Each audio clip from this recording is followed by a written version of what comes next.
In-interview mga kababayan ng mainstream media si dating Pangulong Digong kasi siyempre sabi tatakbo para mayor ng Davao. So natanong siya hindi lang sa kanyang mga plano sa Davao, although hindi pa man siya mga kababayan nagpa-file, baka ngayon or bukas kasi bukas po last day na po ng filing. Natanong tungkol doon mga kababayan sa investigasyon sa Quad Committee na di ba na-link siya doon kay dating Colonel Royina Garma. Ito po nasabi very close sa kanya kasi si Garma, si Tulfo mismo, si Montulfo, yung nagchismis, magsyutaan niya yan ni Digong. Natanong ng media po, biglang bumulwak po yung mga kahindik-hindik na pananalita ni Digong. Kinonfirm niya. Nagkuanan niya nga kami. Ayan po si Digong in-interview ng mainstream media. Bumulwak po yung laman ng septic tank. Mula sa bibig ni Digong, mga kababayan, kinonfirm niya. Mamaya i-play ko po sa inyo kung ano yung mga pinagsasabi. Pagpasensya na lang po ninyo. Magdi-disclaimer po tayo. Kasi malala pa sa septic tank. Yung bumulwak sa bibig mga kababayan ni Digong. Pero yung mga followers niya, mga kababayan, tuwang-tuwa pa. Like leader, like followers talaga po, mga kababayan. At talaga ito na po ang sinasabi ng mga fulfillment ng prophecy. O ngayon, pag-usapan din natin itong sabi dito sa balita na yung Quadcom po, imbestigahan itong alleged use of Garma's alleged use of PNP diplomatic channels para po maitransfer yung pundo amounting to 50 million at hindi po sa kanyang dating asawa sa Amerika. Ano anya Mr. Maravillas, nagkamalyan ng limpak-limpak na salapi. Yan nga po yung misteryo na iniimbestiga ng Quadcom. Kaya pasalamat po tayo sa magigiting nating members ng Congress ngayon. Kaya galit na galit po si Digong. Bumulwak yung septic tank sa kanyang bibig. But before ko mga kababayan ibigay sa inyo yung full story ng mga balitang yan, click subscribe muna dito sa ating YouTube channel and hit the notification bell para lagi po kayong updated sa mga kaganapan dito sa ating bansa. Like and share na rin po ninyo ng ating video at huwag na rin po ninyo na skip yung ating mga commercial ads para tuloy-tuloy lang ang pag-unlad ng Bagong Pilipinas. At itong ating programa mga kababayan, atid sa inyo nitong ating mga sponsors. Firmax Firming and Lifting Cream. Pinapay po sa mga pulses in affected area. Mainam po ito sa mga pains at paninigas ng mga kaso-kasuan. Ito sa mukha naman yung application, anti-aging, Automax po siya. Ito ay Glow Zero mga kababayan. Whitening po siya. Made in South Korea. Ito naman po, Ningxia Red Mix Fruit Drink. Gawa po siya sa goji berry. May anti-cancer properties po siya. At sa mga nagana po ng malinis and spacious fitness gym, pumunta lang po kayo sa aming Colossal Fitness Gym. May Grab ka rental din po kami. At bills payment po sa aming office. At saka sa mga mahilig po sa mga imported bags, manood po kayo sa live selling ni Madam Eileen Rosales sa kanyang Eileen Closet po. Pati mga shoes, ito yung kanya po. Ito yung kanyang page. Kita ninyo, napakagandang mga online selling po siya. Si Madam Eileen Rosales. Cellphone number niya po, 773-798-7816. Ngayon, balik tayo po mga kababayan sa ating mga topics ngayon. Second to the last day tayo. Ngayon at bukas na lang po yung filing. Sa pagkasenador po, huwag ninyong kalilimutan po. Ilista na ninyo po, number 1 senator natin si Benhur Abalos. Mabuti itong si Benhur Abalos mga kababayan.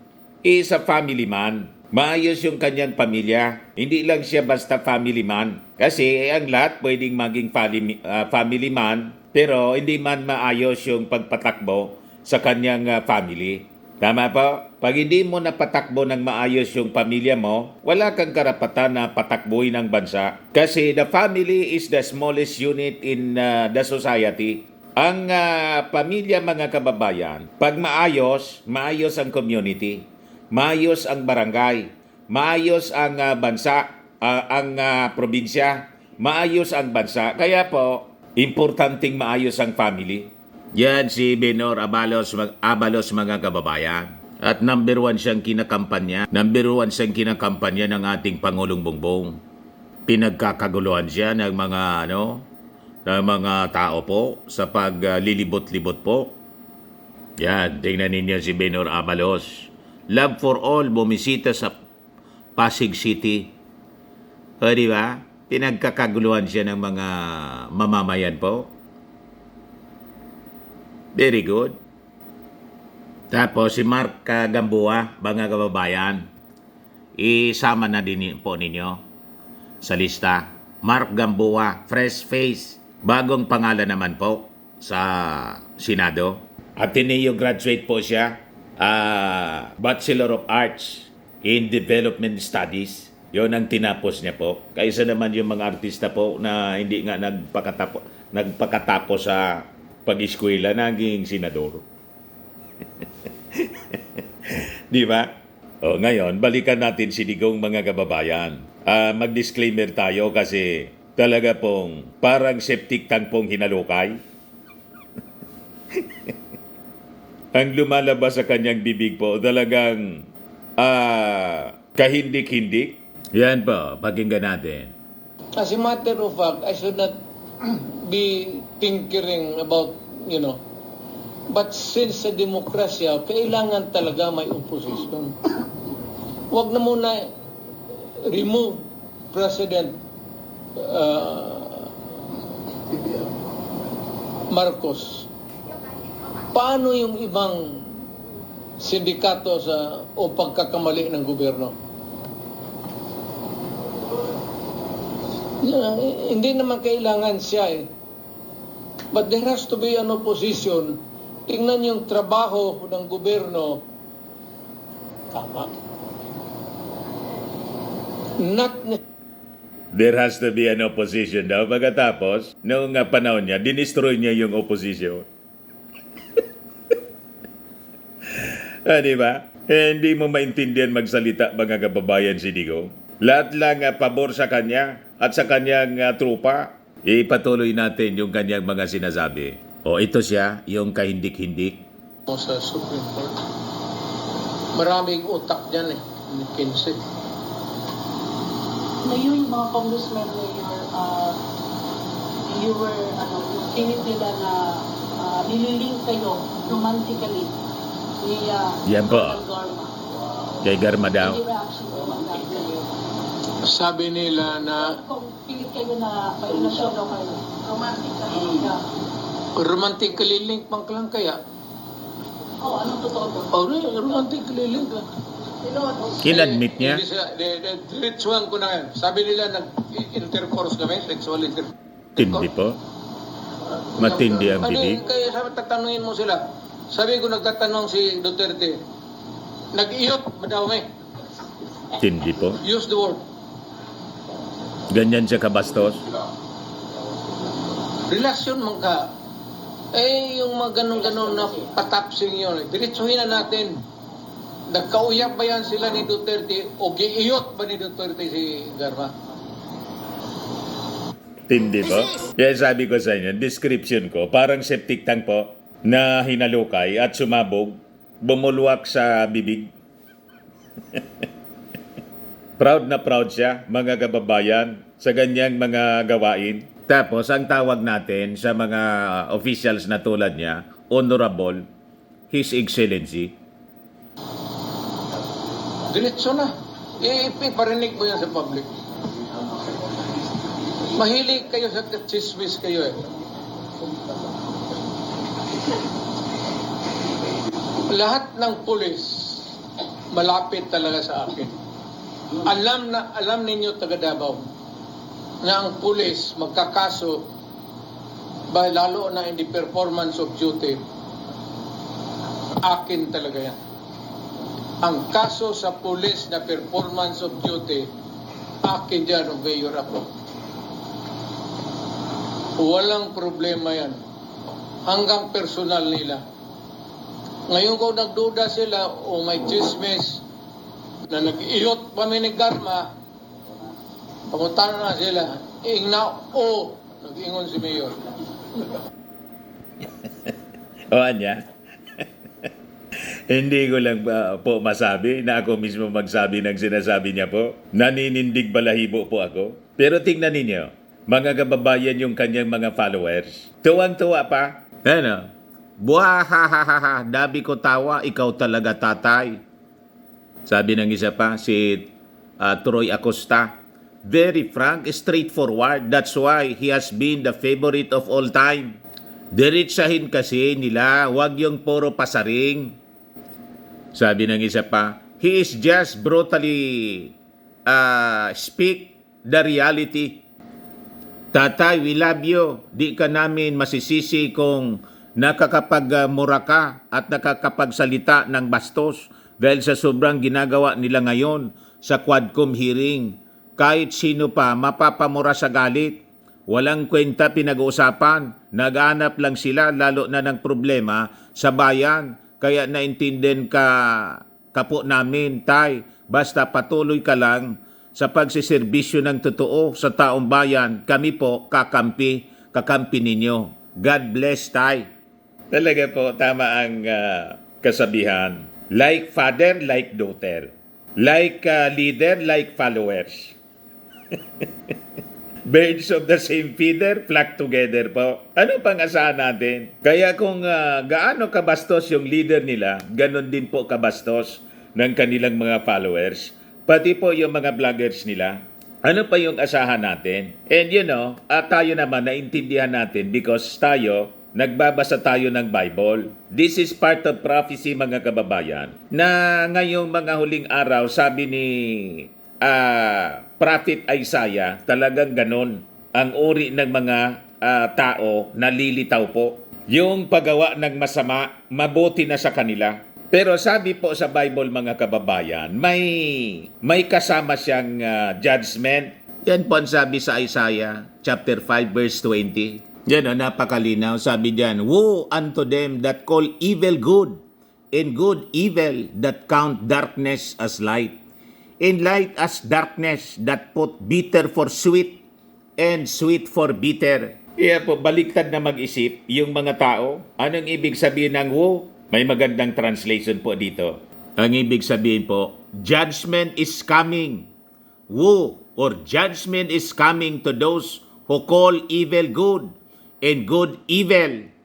Kaya kayong mga natutuwa pa sa mga gawang masama, judgment daw is coming. May katapat na na paghuhusga. Kaya nga po may investigasyon na yung ICC. And yung latest na balita ngayon, mga kababayan, na gusto kong i-share sa inyo. Si Kerwin Espinosa po, yung dating mayor o anak ng dating mayor, ngayon tumatakbo siya ng Albuera Leyte, nag-file, tapos in-interview ng media. Ito ngayon yung latest na balita. Kerwin Espinosa willing to testify before the ICC. Pre-measure daw siya ni Bato, mga kababayan, doon sa war on drugs. Confessed drug lord Roland Kerwin Espinosa. Sabi kahapon ni Kerwin Espinosa, ay apilan niya to the members ng media na wag ninyo anya ako nang tigilan na ninyo na tawagin ako na confessed drug lord kasi pinilit lang ako noon ni Bato. Kaya lang nasanay na yung media po. Laging ang tawag sa kanya, confessed drug lord. Parang yung Marcos. Pag Marcos magnanakaw. Di ba? Magnanakaw, diktador. Hanggang ngayon nakadikit. Lalo sa tatay. Hindi na po nabago. Pero yung mga tao, kaya nga nanalo si President Bongbong Marcos, nagising na rin yung marami. majority of the Filipino people nagising na po. Di man pala na niya totoo. Kasi yung mga kaso pong pagnanakaw na basura ng korte, kaya lang talagang it will take time, mga kababayan. Isa pa ulit-ulit na pagtawag na magnanakaw diktador na kasanayan ng mga tao. Ganon din ito si Kerwin. Kasi yung media laging tawag sa kanya, confessed drug lord. You see? Napawalang sala na po siya ng korte. Kaya nga tumatakbong mayor uli. Ayan o. Parang si Dilima, na clear na ng husgado. Tumakbo ngayon bilang ML party list representative, mamamayang liberal. But anyway, basahin lang natin itong balita dito. So si Kerwin Espinosa can be a material, sabi rito, material witness in the investigation by the ICC into the drug war of the previous administration if he can directly link former President Rodrigo Duterte and the Philippine National Police, especially its former chief and now Senator Ronald De La Rosa, to the extrajudicial killings during the time. Ito ngayon yung sinabi ni dating Bayan Mona Representative Nery Colmenares, who serves as one of the lawyers for the families of the AGK victims. So sabi po ni Colmenares, ito anyang si Espinosa should first come up with a sworn statement on his knowledge of the AGKs committed during the Duterte administration's drug war. Kasi in-interview po si Kerwin Espinosa, willing niya ako mag-testify before the ICC. So malamang sa malamang, pati sa Quadcom investigation po, baka i-invite din po as resource person or witness itong si Kerwin Espinosa sa pagbabalik po ng Quadcom investigation, pagre-resume po. Kasi matindi ang mga pasabog po ng Quadcom. Kaya galit na galit po si Digong kasi may mga congressmen po tayo na naninindigan ngayon. Ang tingin po ni Digong sa ginagawang investigasyon ng Quadcom, demolition job laban sa kanila. Na ang author, mga kababayan, si Martin Romualdez mismo yung itinuturo kasi daw si Martin gustong tumakbo pagkapangulo at gustong siraan si Inday. Kahit hindi po magkwento si Martin Romualdez, in fact, hindi man po nagkikwento si Martin Romualdez.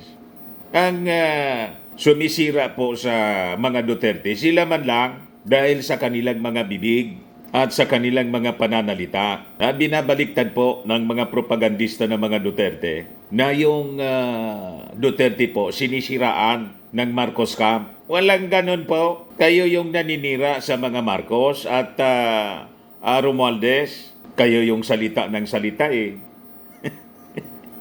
Yung ating Pangulo, trabaho lang ng trabaho. Pati po si Martin Romualdez. Itong investigation ng Quadcom, in-initiate ito kasi may responsibility po ang ating mga congressmen sa ating mga mamamayang Filipino. Hindi man po pwede na yung mga wrongdoings po, mga mali na nagawa, pabayaan na lang po. At may mga mamamayang Filipino na nangangailangan po ng hustisya. Biktima kasi po ng hustisya. Tama po? Kaya nga, gustong maging fair ng Quadcom. Iniimbita sila. Ayaw man nila, sabi sa latest na mga balita, willing na daw si Digong na humarap sa Quadcom. Yan mga lumalabas na balita po. O di humarap na siya sa Quadcom po kasi imbitado naman po siya. At sabi nga po ni Congressman Benny Abante, lahat ng uri ng pagrespeto ibibigay ng Quadcom. Yung Congress naman po, talagang may pagrespeto dito sa mga iniimbita nila. Kaya lang baliktad nga eh. Sila yung dinidisrespect. Lalo na po yung Vice Presidente, tinatanong lang po kung paano ginamit yung confidential funds, galit agad. O di ba? Tapos, papreskon kung ano-ano na pong pinagsasabi. Si Harry Roque, ganun din po. Pag kinontent po, galit na galit. Kasama po yung contempt power ng Congress sa kanilang trabaho. Tama po? Yes, sabi po dito, of course, his testimony will be relevant since it is related to AG case. Will he ever be material to the case? Sabi po ni Colmenares, it will depend niya sa kanyang testimony. He emphasized that the condition niya for Espinosa's testimony to be material is whether he can link Duterte and De La Rosa to the killings. Colmenares suggested that it would be best for Espinosa to first testify niya at the ongoing Quad Committee hearings ng House of Representatives, which is also looking into the drug war. So tingnan natin mga kababayan kung iimbita siya ng Quadcom. Ngayon, for Cristina Conti, co-counsel of Colmenares, sabi niya, Espinosa can even qualify as a victim considering that there is a broad qualification for identifying the victims of a case in the ICC, in that the confessed drug lord had mentioned about his father's death. Kerwin's father, former Albuera Mayor Rolando Espinosa Sr., died in an alleged shootout with elements of the Criminal Investigation in Detection Group while inside his cell at the Sub-Provincial Jail in Baybay Town, Leyte on November 5, 2016. Ito yung kwininto, mga kababayan ni Colonel Espinido, Joby Espinido. O ngayon, sa interview ng media mga kababayan, sabi ni Digong, he would be willing to appear before the House Quad Committee investigating the drug war at saka ng Pogo activities if ever he would be invited to testify. Ano yan, Mr. Maravillas, naniniwala ka sa sinabi ni Digong? May invitation na po siya. Bakit hindi pa siya pumunta? Itong si Digong po, balibaliktad kong magsalita. So kung totoo yung kanyang sinasabi na willing siya mag-testify, noon pa, before sana na nag-break yung Congress, babalik siya November eh. Ewan ko kung dahil sa grabing trabaho po, after itong filing po ng certificate of candidacy, baka yung mga committees po magbalik sa kanilang investigation. Tingnan natin kung ano yung magiging desisyon at Quadcom. In other committees po na nag-iimbestiga tulad ng Committee on Good Government and Public Accountability na nag-iimbestiga man po doon sa paggamit ng pondo, confidential funds ni Inday. Ngayon kasi busy pa sa filing.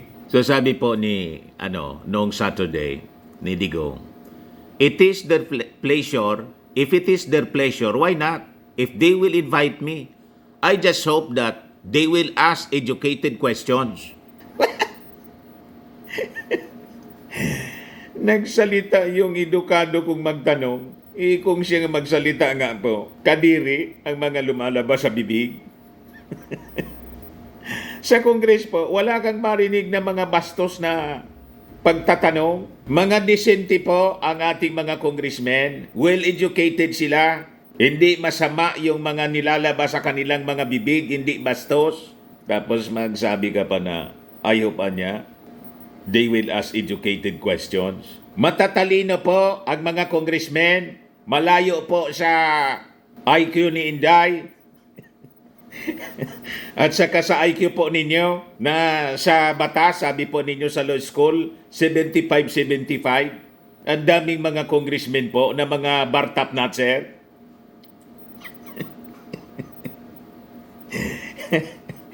Tama pa? Napakaraming mga matatalino. Mas marami pa nga po na matatalinong congressmen kaysa sa mga senador. Makikita po ninyo sa mga congressional investigation, itong Quadcom po, napakaraming mga bright. Nakikita nating mga bright dyan, yung young guns. Tapos yung isang babaeng congresswoman, si Luistro. Napakagaling mga kababayan. Brilliant po na mambabata. Saka yung si Migs Nograles. Malayo po yung credentials ni Digong. Ipakita ko po. Sa Davao, Migs Nograles versus Digong. Si Margarita Migs Nograles ay pinanganak at lumaki sa Davao City, Philippines. Siya ay nagmula sa isang pamilyang may malalim na ugat sa serbisyo publiko. Ang kanyang ama ay ang yumaong si Prospero Boy Nograles. Bongbong Marcos, loyalist po ang nag-publish nito. Ay nagsilbing speaker ng House Yan si John Michael, yung author nito. Ni-research niya po. I-share natin. Factual naman po yung kanyang, kahit i-check ninyo, yung kanyang sinulat dito. Ang kanyang kapatid ay si Carlo Nograles, ay ang chairman ng Civil Service Commission. O ano ang kanyang credentials, mga kababayan? Natapos ni Migs ang kanyang AB Management Economics sa Ateneo Manila University. Magaling na eskwelahan po. Graduate degrees. Nagkamit siya ng double degree sa Juris Doctor at Master of Business Administration mula sa De La Salle University, Far Eastern University Consortium. Nagtapos bilang valedictorian na may gold medal for academic excellence. I-compare ninyo sa educational attainment ni Digong.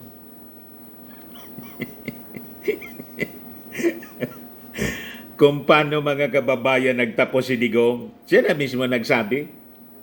Barumbado kasi.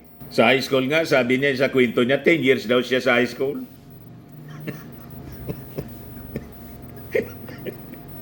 At sa tawag dito, sa law school po, 75. Yun ang lagi niyang pinagyayabang. Pero bright ito. Ito kung sino-sino mga sekretary niya. Bright ito. Magna cum laude niya ito. Valedictorian ito noong panahon. Kaklasiko niya. Pero ngayon, empleyado ko sila.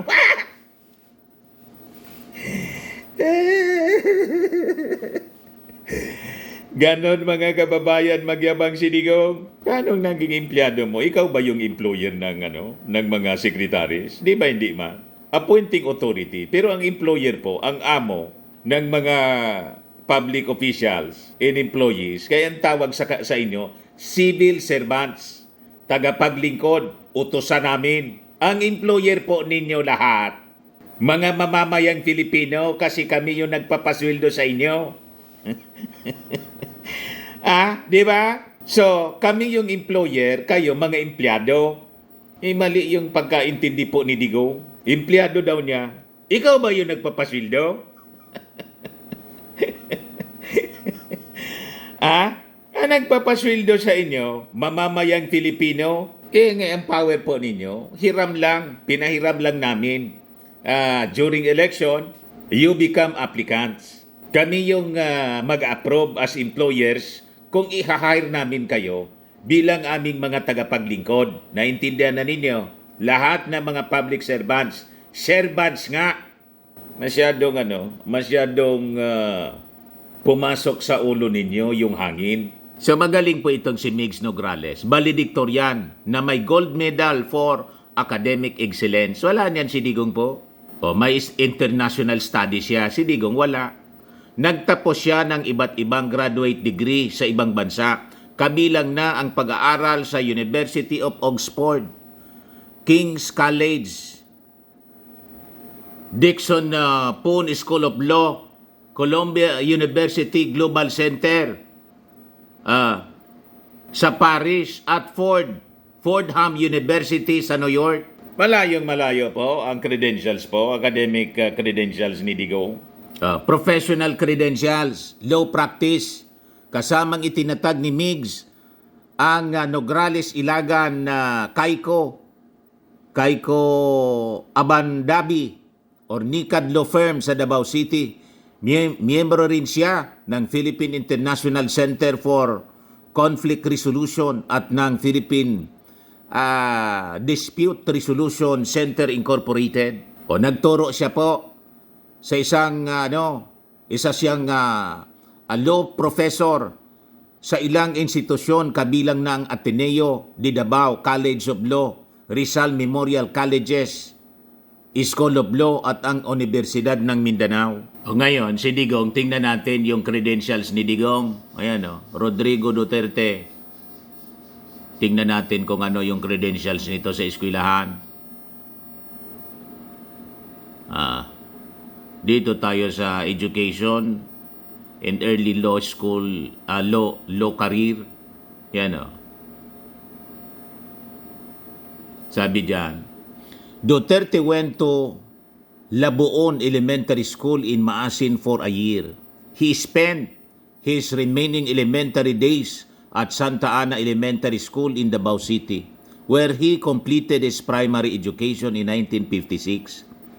He finished his secondary education in the high school Department of Holy Cross College of Digos, now Cor Jesus College in Digos, Davao Province. After being expelled twice from previous schools, including one in the Ateneo de Davao University High School due to misconduct. Asa pa kayo kung bakit ganyan yung pag-ugali niya? Yan na yung ginalakihan niya po. Na-expel po twice, not once, but twice. Malabo po talaga. Tapos maayos mo yung Pilipinas. Buti sana mga kababayan kung sabi nga dito sa amin, nagbakli, nagbagong buhay. Kasi di ba, ang tao naman, pag nadadapa, ang importante po, kung nag-effort man lang siya para maayos yung kanyang sarili, yung kanyang pagkatao, ilalong lumala po. Tumanda mga kababayan na walang pinagkatandaan, pati yung kanyang pananalita, pag-ugali at pananalita. You see, Malayong malayo po kay Migs Nograles. Ayan o. Ayan mismo nila. Misconduct. After being expelled twice from previous schools, including one in Davao, Ateneo de Davao University High School due to misconduct, he graduated in 1968 with a Bachelor of Arts degree in Political Science at the Lyceum of the Philippines in Manila. nasa kanyang mismong bibig, sabi niya, 75 lang niya yung grado ko. You see? He obtained a law degree from San Beda College of Law in 1972. In the same year, he passed the bar exam. Duterte eventually became a special counsel at the City Prosecution's Office in Davao City from 1977 to 1979. So 2 years lang. Fourth Assistant City Prosecutor from 1979 to 1981. Third Assistant City Prosecutor from 1981 to 1983. And Second Assistant City Prosecutor from 1983 to 1986. Hanggang siya mga kababayan, i-appoint ni Cory Aquino bilang acting vice mayor. Doon nagsimula yung political career ni Digong. O di ba? Miles away po ang distansya niya.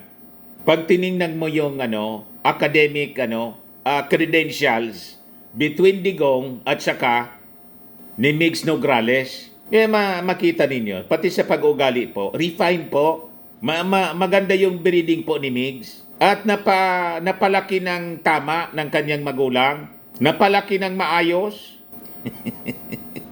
So asa pa kayo, kaya tingnan ninyo si Inday, hindi din napalaki ng maayos. Kasi yung magulang mismo na dapat magpalaki sa kanya ng maayos, hindi man maayos. Di ba? Yung kasabihan po na kung ano ang ginagawa ng matatanda kahit na mali sa mata ng bata ay tama. Yun. Kaya yun po, akala ni Inday tama ang ginagawa rin niya. Kasi yun ang nakita niya, nakalakihan niya sa kanyang tatay. Gusto ninyo niyang ganon? Enough is enough.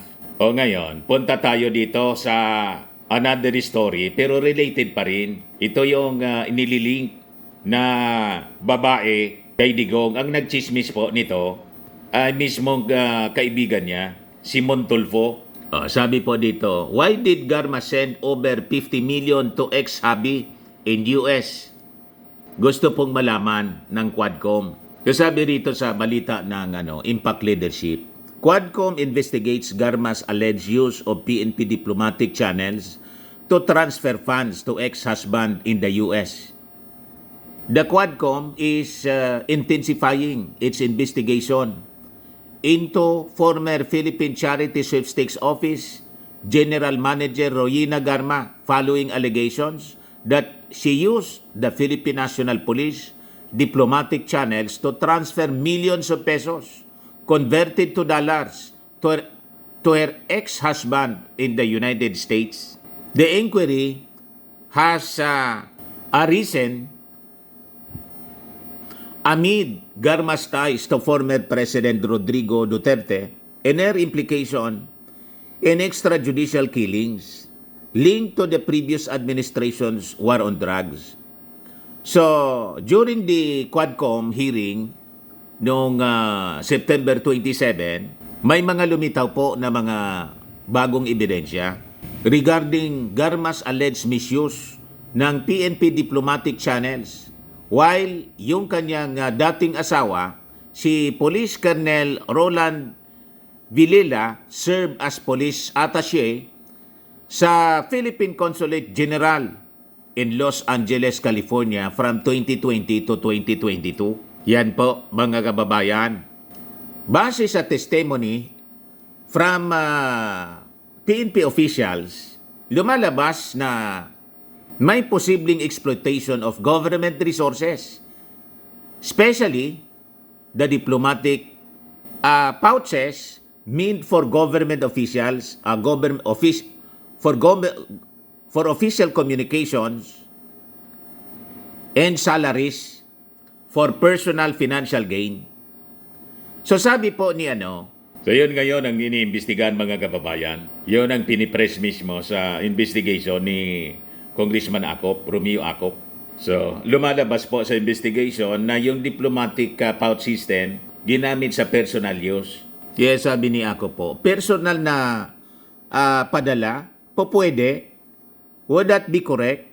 Acop asked, to which Acorda hesitantly responded, yes, Your Honor, to my understanding. The General Acorda.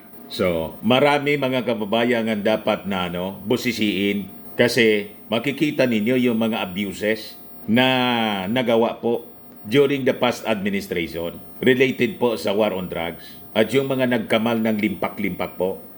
Saan galing yung 50 million?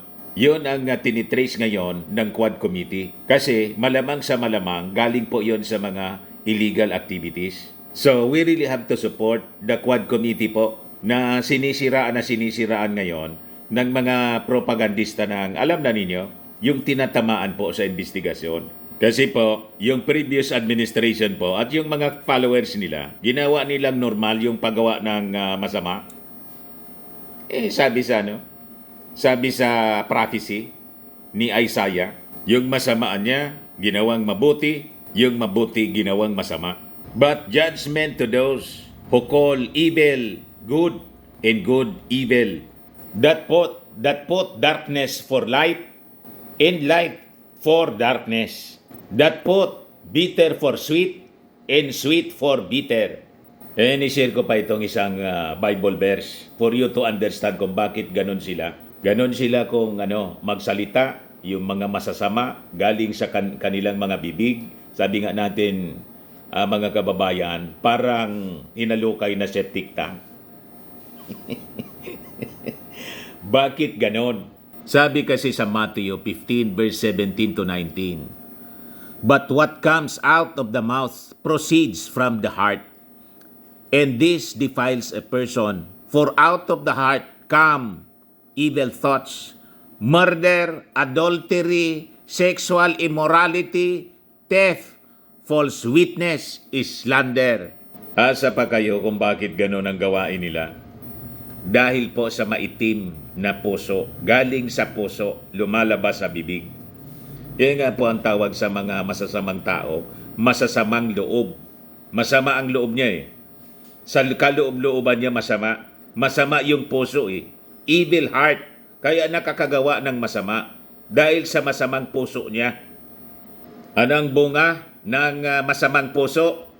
Yan evil thoughts. For out of the heart come evil thoughts, murder, adultery, sexual immorality, theft, false witness, slander. Kaya mapanira po sila. Laging sinisiraan po yung ating Pangulong Bongbong. Pero tingnan ninyo yung ating Pangulong Bongbong, tapos si Martin Romualdez. Hindi sila salita ng masama sa kapwa. Di ba? Wala kang marinig na masasamang salita. Kasi yung puso nila, maayos.